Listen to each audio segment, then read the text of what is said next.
दोस्तों, भारत और रूस मिलकर बांग्लादेश में एक न्यूक्लियर पावर प्लांट बना रहे थे। इस पर बांग्लादेश की अंतरिम सरकार ने आरोप लगाया है कि भारत और रूस की मदद से बांग्लादेश की पूर्व प्रधानमंत्री शेख हसीना और उनके परिवार ने कई बिलियन डॉलर का घपला किया है। दरअसल बांग्लादेश के रूपपुर में एक न्यूक्लियर पावर प्लांट बनाने की डील हुई। शेख हसीना की सरकार के दौरान रूस और भारत के साथ मिलकर इस प्लांट की डील की गई। यह प्लांट बांग्लादेश की राजधानी ढाका से 160 किलोमीटर की दूरी पर बनाया जाना था। मार्च 2018 में तीनों देशों ने मिलकर इस एग्रीमेंट को साइन किया, जिसके बाद अनुमान था कि 2025 तक इसे कंप्लीट कर लिया जाएगा। डील की कुल कीमत 12.65 बिलियन डॉलर की थी। यह एक ट्री पार्टी एग्रीमेंट था। रूस की रोस्तम कंपनी और भारत की एनपीसीएल इसमें शामिल थी। रूस कंपनी की इस न्यूक्लियर पावर प्लांट के लिए फ्यूल और तकनीक साझा करने वाली थी और भारत इसमें वर्कर्स, असिस्टेंट और तमाम तरीके से मदद करने वाला था। लेकिन अगस्त के महीने में बांग्लादेश में सरकार पलट गई। तख्ता पलट होने के बाद मोहम्मद यूनिस की सरकार ने इस प्लांट पर एक एंटी करप्शन कमीशन की जांच बैठाई और इसके बाद इस कमीशन ने आरोप लगाया है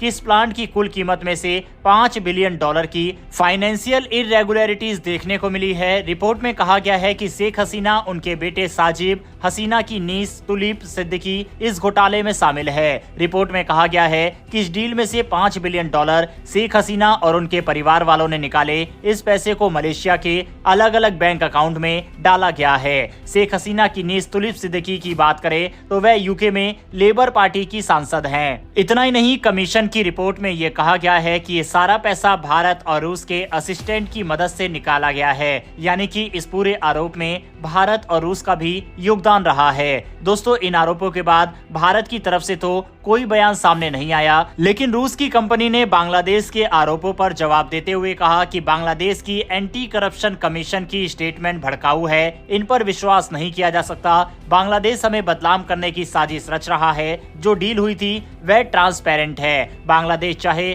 तो हम किसी भी कोर्ट में केस भी लड़ सकते हैं। प्रोजेक्ट की एक्सटर्नल ऑडिट भी कई बार की जा चुकी है। हालांकि दोस्तों, इस बात से एक बात साफ है कि बांग्लादेश के सोचने का तरीका बिल्कुल अलग हो गया है। बांग्लादेश रोजाना जो आरोप लगा रहा है उनका कोई सिर पैर नहीं। बांग्लादेश जिस प्लांट के चक्कर में आरोप लगा रहा है वो भारत और रूस के बिना पूरा नहीं हो सकता। बता दें कि जब से शेख हसीना की सरकार गिरी है और मोहम्मद यूनिस की सरकार आई है, तब से इस प्रोजेक्ट पर काम बंद हो चुका है। भारतीय कॉन्ट्रैक्टर ने तो साइट को छोड़ दिया है। इस प्रोजेक्ट पर ट्रांसमिशन लाइन का काम भारत की कंपनी ट्रांस रेल लाइटिंग को दिया गया था। इस कंपनी के मजदूर अब बांग्लादेश नहीं जाना चाहते। उनका कहना है कि वे बांग्लादेश में खुद को सुरक्षित महसूस नहीं करते। बांग्लादेश के आरोपों से साफ है कि सरकार शायद इस प्लांट के काम को पूरा नहीं होने देना चाहती, तभी ये आरोप लगाए जा रहे हैं। वहीं आरोप लगाने का एक और बड़ा कारण यह है कि रूस ने अपने पैसे बांग्लादेश से वापस मांगे हैं। यही कारण है कि भारत और रूस के ऊपर इस तरह के आरोप बांग्लादेश ने लगाए हैं। बहरहाल अच्छा तो यही होगा कि भारत अब इस प्रोजेक्ट पर काम करे ही नहीं और जो इन्वेस्टमेंट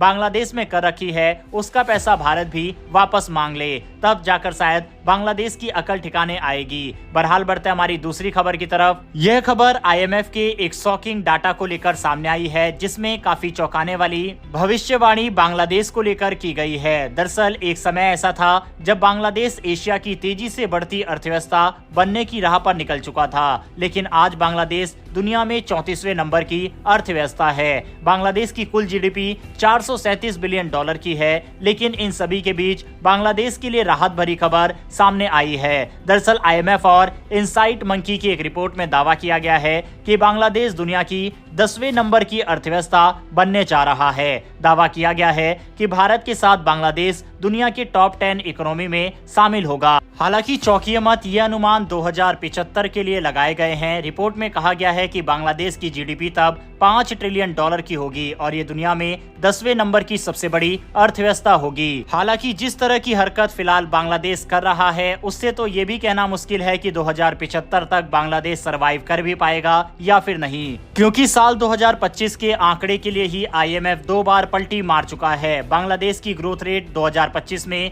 3.8% होगा, लेकिन अक्टूबर में आईएमएफ ने 4.5% का अनुमान लगाया था। वहीं इनसाइडर मंकी का कहना है कि अगले 51 सालों में बांग्लादेश भारत के साथ दुनिया की 10 सबसे बड़ी अर्थव्यवस्थाओं में शामिल होगा, तब वर्ल्ड की टोटल जीडीपी में 1.57% की हिस्सेदारी बांग्लादेश की होगी। हालांकि दोस्तों, जैसा कि हम सब जानते हैं कि जो बाइडेन सरकार बांग्लादेश की अंतरिम सरकार का सपोर्ट करती है और ये रिपोर्ट भी अमेरिका से प्रभावित दिखाई देती है। शायद वहां की जनता के लिए ये एक लालच देने का प्रयास हो, क्योंकि हमें तो नहीं लगता कि आने वाले 200 सालों में भी बांग्लादेश इतनी बड़ी अर्थव्यवस्था बन पाएगा। बहरहाल दोस्तों, इस रिपोर्ट के ऊपर और बांग्लादेश ने जो आरोप भारत के ऊपर लगाए हैं उसके ऊपर आपकी क्या राय है, कमेंट बॉक्स में लिखकर बताइएगा।